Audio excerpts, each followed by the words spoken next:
Hey everyone, welcome back. I hope you all are doing great. In this particular video, I'm going to talk about GATE syllabus. The reason behind talking about GATE syllabus is that in February itself, the exam is going to be conducted, right? So we have to be ready for that. And it is imperative to talk about it. Okay तो मैंने यहाँ पर humanities and social sciences के अंदर English literature जो है उसको लिया है. Many of you won't understand कि ये English literature all of a sudden GATE के अंदर कैसे ये एग्जाम, ठीक है, because this is meant for engineers only, but अब ऐसा नहीं है. ठीक है, आईआईटीज ने क्या किया है, ह्यूमैनिटीज एंड सोशल साइंसेस के अंदर सिक्स सब्जेक्ट्स को क्या किया है, इंक्लूड किया है, जिसमें आपका इंग्लिश लिटरेचर भी है. ठीक है, बहुत सारे बच्चे उनका ये सवाल रहता है कि जब हम ऑलरेडी नेट कर रहे हैं तो फिर हमें गेट करने की क्या ज़रूरत है? Do not under estimate GATE. ठीक है, यू नेवर नो कि आगे आपको क्या नई अपॉर्चुनिटी देखने मिले गेट के साथ में. ठीक है, गेट अगर आप क्वालिफाई कर जाते हैं then you will get IITs for your PhD. PhD admission के लिए जो है आपको आईआईटीज में मिल सकती है एंट्री. और जिस तरीके से मिनिस्ट्री ऑफ एजुकेशन है और इन लोगों ने क्या किया है, मिलकर के एमफिल को स्क्रैप आउट कर दिया है. ठीक है, तो यू नेवर नो कि आगे चल के क्या सिचुएशन बने, तो go for NET as well as GATE का भी आप लोग फॉर्म डालिए और अप्लाई करिए. अभी क्या है कि डेट तो निकल चुकी है. And in this video what I will be discussing whole sole syllabus, पूरा सिलेबस, एग्जाम का पैटर्न क्या है, क्या क्या चीजें पूछी जाएंगी, क्या क्या चीजें आपको प्रिपेयर करनी है, तो सब कुछ आपको इस वीडियो के अंदर मिलने वाला है. ठीक है, and the very first thing let me talk about the eligibility also. ठीक है, तो इंग्लिश लिटरेचर के लिए हम लोग इसके अंदर एलिजिबिलिटी की भी बात करेंगे and that is from the next page. यहाँ पर टोटल जो सबसे पहली चीज है कि यहाँ पर टोटल 8 आईआईटीज जो हैं ये पार्टिसिपेट कर रहे हैं गेट एग्जाम के लिए. ठीक है, तो 8 पार्ट कौन कौन से हैं वो? IIT Kharagpur, IIT Mumbai, IIT Delhi, IIT Guwahati, IIT Kanpur, IIT Chennai, IIT Roorkee और Indian Institute of Science which is IISc Bangalore. तो इस बार जो 2024 का जो गेट एग्जाम है उसको Indian Institute of science Bengaluru ये कंडक्ट करा रहे हैं. ठीक है, पहले आपका आईआईटी खड़गपुर एंड देन जो पिछला वाला है दैट इज आईआईटी कानपुर ने कराया था. ठीक है, तो जब आईआईटी कानपुर ने कराया था दैट टाइम आई क्वालिफाइड, तो I am recently qualified my GATE examination and I am very much happy. ठीक है, नेक्स्ट इसका एज लिमिट हम देख लेते हैं. तो इसका कोई भी अपर एज लिमिट या कोई लोअर एज लिमिट गेट में अपीयर होने के लिए नहीं है. Just correct this 2024. क्वालिफिकेशन क्या है इसकी, कौन कौन से बच्चे एलिजिबल हैं गेट एग्जाम के लिए अप्लाई करने के लिए. ठीक है, एनी वन जो कि कहाँ पर अपने थर्ड ईयर में है अंडर ग्रेजुएट प्रोग्राम के अंदर, या फिर उन्होंने अंडर ग्रेजुएशन कर रखी है. ठीक, और सब्जेक्ट क्या क्या है, engineering, technology, architecture, science, commerce and arts background. ठीक है, ये सारे ही बच्चे क्या है गेट में अपीयर होने के लिए एलिजिबल हैं. तो ये तो बात हो गई ग्रेजुएट बच्चों की कि जो बच्चे अपने ग्रेजुएशन के थर्ड ईयर में हैं या फिर उन्होंने कंप्लीट कर लिया है वो बच्चे एलिजिबल हैं. बट कुछ बच्चों के डाउट आते हैं कि हमने अपना graduation, I am taking only BA here, BA कर लिया है और हमने एमए भी कर लिया है, आर वी एलिजिबल नाउ? तो इस केस में भी बच्चे क्या करते हैं, दे आर एलिजिबल. ठीक है, तो जो भी आपका पर्टिकुलर सब्जेक्ट होता है, हो सकता है आपने बीए किसी और सब्जेक्ट में किया है, एमए आपने क्या किया है पर्टिकुलर सब्जेक्ट जो भी, फॉर एग्जांपल इंग्लिश लिटरेचर का ही अगर हम एग्जांपल ले लें, अगर आपने इसमें किया है तो भी you are eligible to apply. ठीक है, आपका जो सब्जेक्ट है वो मैच होना चाहिए जो भी गेट में सब्जेक्ट्स इंक्लूडेड है. ठीक है, नेक्स्ट हम देखते हैं इसका जो एग्जाम का पैटर्न है वो क्या होता है. द वेरी फर्स्ट थिंग कि इसके पेपर का कोड क्या होता है. बहुत सारे बच्चों को कोड में प्रॉब्लम आती है. ठीक है, तो ह्यूमैनिटीज और सोशल साइंसेस का जो कोड है दैट इज योर एक्सएच. ड्यूरेशन क्या है इस एग्जाम की, तो ये 3 घंटे का एग्जाम होता है. ठीक है, कंप्यूटर बेस्ड एग्ज़ाम होगा, ऑनलाइन एग्ज़ाम इसको हम बोल सकते हैं कि आपका एग्ज़ाम ऑनलाइन होगा, फॉर्म्स भी आपके ऑनलाइन ही भरे जाएँगे। सेक्शन कितने होते हैं इसके अंदर? इसके अंदर आपको 3 सेक्शन मिलते हैं। जनरल एप्टीट्यूड का सेक्शन मिलेगा, जनरल पेपर या फिर एंड उसके बाद आपको सिलेक्टेड सब्जेक्ट का सेक्शन मिलेगा। टाइप्स ऑफ क्वेश्चन जो होते हैं, वो कौन-कौन से पूछे जाते हैं आपसे? तो पहला जो है आपसे एमसीक्यू बेस्ड क्वेश्चन पूछा जाता है, दूसरा जो है वो एमएसक्यू बेस्ड क्वेश्चन पूछा जाता है, तीसरा आपसे NAT which is numerical answer type पूछा जाता है। तो एमसीक्यू जो होता है उसमें आपको 4 ऑप्शंस दिए रहते हैं, you have to choose 1 option. ठीक है, सेकंड है आपका मल्टीपल सेलेक्ट क्वेश्चन जिसके अंदर आपको एक से ज़्यादा क्वेश्चंस या फिर आंसर जो होते हैं, वो आपको चुनने होते हैं आउट ऑफ 4 ऑप्शंस में से। नैट जो है वो न्यूमेरिकल आंसर टाइप है और इसका जो आंसर होता है मस्ट बी कीड इन यूजिंग वर्चुअल कीपैड। तो आपकी जो स्क्रीन होती है उसी में आपको एक वर्चुअल कीपैड यानी कि जो एक कैलकुलेटर टाइप का दे दिया जाता है। ठीक है?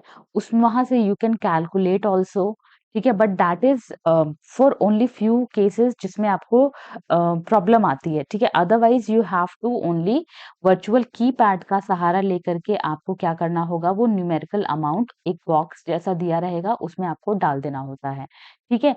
फॉर वेरी फ्यू क्वेश्चन्स आपको जो है इक्का-दुक्का के लिए आपको हो सकता है मिल जाएगा दैट कैलकुलेटर ऑल्सो। ठीक है? जिनका ट्रिकी होता है कैलकुलेशन बस उनके लिए। अगला हम देखेंगे फॉर्म सबमिटेड मैंने आपको बता दिया ऑनलाइन अप्लाई करेंगे हम। नंबर ऑफ क्वेश्चंस कितने होंगे तो 10 आपके जनरल एप्टीट्यूड के क्वेश्चन हो जाते हैं और 55 आपके सब्जेक्ट। तो टोटल जो क्वेश्चन आपसे पूछा जाएगा 65 क्वेश्चन पूछे जाएँगे और वो होगा आपका 100 मार्क्स का। ठीक है? गेट की जो वेबसाइट है which you have to follow for 2024 के लिए दैट इज़ gate2024.iisc.ac.in।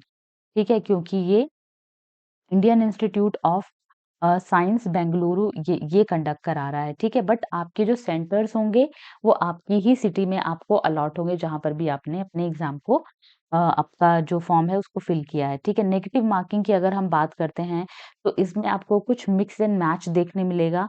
ये हमारा नॉर्मल नेट के पेपर के जैसा नहीं होता है, नेट के पेपर में हमें कोई भी नेगेटिव मार्किंग देखने नहीं मिलती है। और जो भी बच्चे गेट के लिए प्रिपेयर कर रहे हैं, please do not make this mistake कि आप जो है नेगेटिव मार्किंग को आपने ध्यान में नहीं रखा और आप चले गए आप चले गए एग्ज़ाम देने, ठीक है? तो ये गलती आप प्लीज़ मत करिए क्योंकि ये गलती मैंने भी करी थी एंड दैट इज़ व्हाई मेरा फर्स्ट अटेम्प्ट में जो है नहीं निकला आई टूक इट जो है सेकंड टाइम में मैंने क्या किया इसको निकाला था इस एग्ज़ाम को।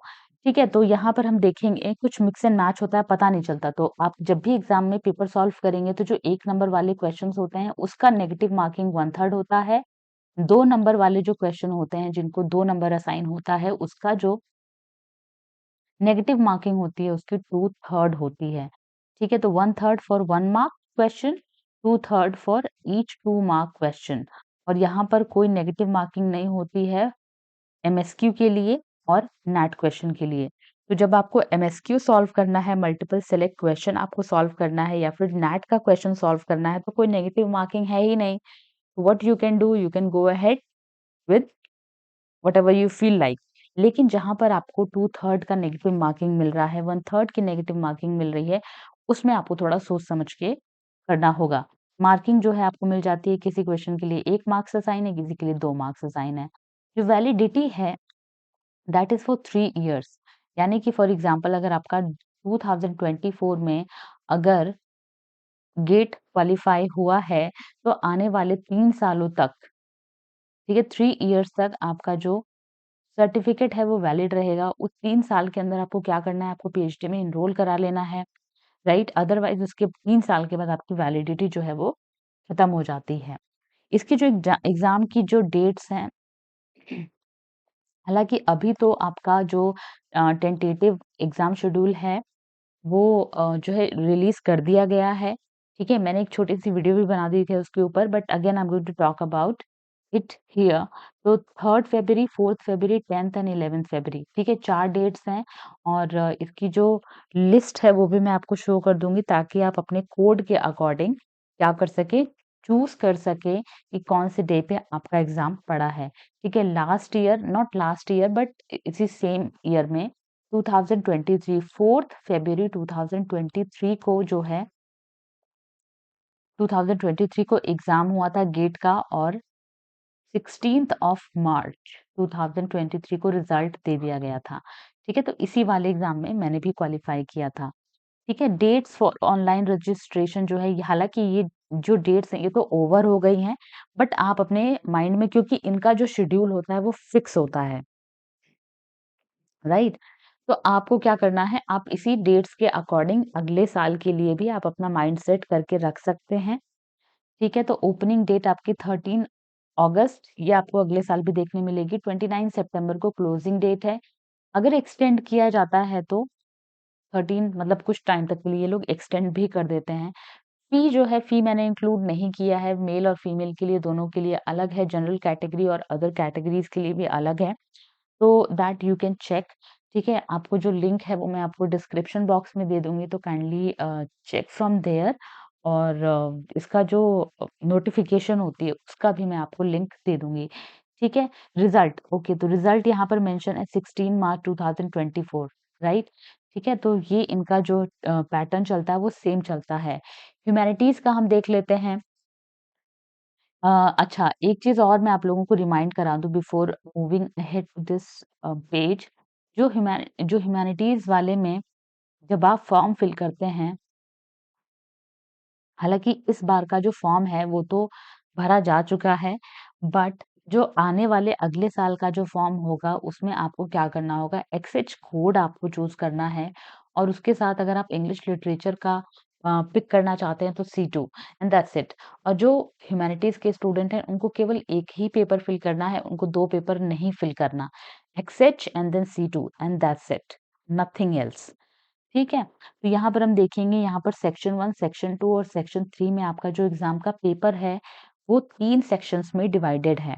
ठीक है? पहला है आपका जनरल एटीट्यूड आएगा, दूसरा है रीज़निंग एंड कॉम्प्रिहेंशन पेपर, इसका जो कोड है दैट इज़ B1 और यहाँ पर आप देखो जो 6 सब्जेक्ट्स को आईआईटीज़ ने इंक्लूड किया है ह्यूमैनिटीज़ के अंदर, वो कौन-कौन से हैं? Economics, English, linguistics, philosophy, psychology and sociology, ठीक है? तो ये 6 सब्जेक्ट्स हैं आपके सामने बिकॉज़ यहाँ पर हम इंग्लिश का देख रहे हैं तो this is our code C2 English और इसके जो क्वेश्चन्स हैं इसमें आपको देखने मिल जाएँगे 10 क्वेश्चन यहाँ पर है 15 क्वेश्चन सेक्शन 2 से है 40 क्वेश्चन यहाँ से है, ठीक है? मार्क्स इसके आप देख लो तो इसके वाले जो सेक्शन 3 है, इसका 40 क्वेश्चन में आपको 60 मार्क्स मिलते हैं, बाकी ये जो सेक्शन 1 एंड 2